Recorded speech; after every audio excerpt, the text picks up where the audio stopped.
হে everyone, very very good morning. আমি রিনি, তোমরা দেখছো বাঙালি মেয়ে ব্লগ। চলে এসেছি আজকে একটা মিনি ব্লগ নিয়ে। আর দেখতেই পাচ্ছি প্রথমেই তোমাদেরকে একটা টেডি বিয়ার দেখাচ্ছি। সেটা হচ্ছে একটা অন্নপ্রাশনে আজকে যাবো, তো তার জন্যে এটা ছিল গিফট। ভীষণই কিউট, যেটা আমি পছন্দ করে নিয়ে চলে এসেছি। আর প্যাকিং করে কিন্তু বেরিয়ে পড়েছি দুপুরবেলায় যাওয়ার উদ্দেশ্যে। তো চলো, টোটোয় চেপে গেছি, ওখানে যাওয়া যাক। আর যেহেতু আমি একাই গেছিলাম তাই একটু বোরিং ফিল করছিলাম। প্রথমে গিয়ে দেখি এই যে আমাদের লাল পরি সেজে কিন্তু বসে আছে। উনি কিন্তু নিজের মুখ দেখাতে নারাজ। অনেক চেষ্টা করার পরেও আমি ওই মুখ সেইভাবে নিতে পারিনি। অনেকবার ডাকার চেষ্টা করেছি, বাট উনি মুখ তুলবেন না।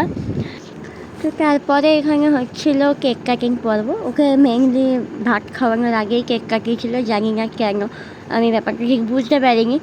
তো যাই হোক, এখানে আমার বাবা মা দুজনেই ছিল।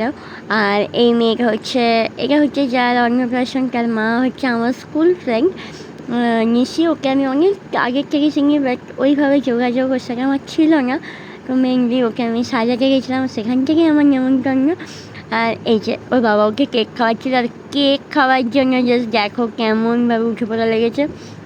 একটুখানি জাস্ট টেস্ট করিয়েছিল ওর বাবা। তারপর আমি উপরে চলে এসেছিলাম লাঞ্চটা করার জন্য, যেহেতু একা ছিলাম ভীষণ বোরিং ফিল করছিলাম।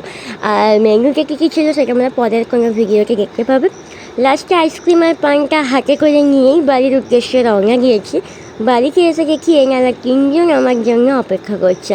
আর আজকে কিন্তু আমি খুব বড় একটা জিনিস ভুলে গেছিলাম, সেটা তোমরা নেক্সট পার্টে দেখতে পাবে।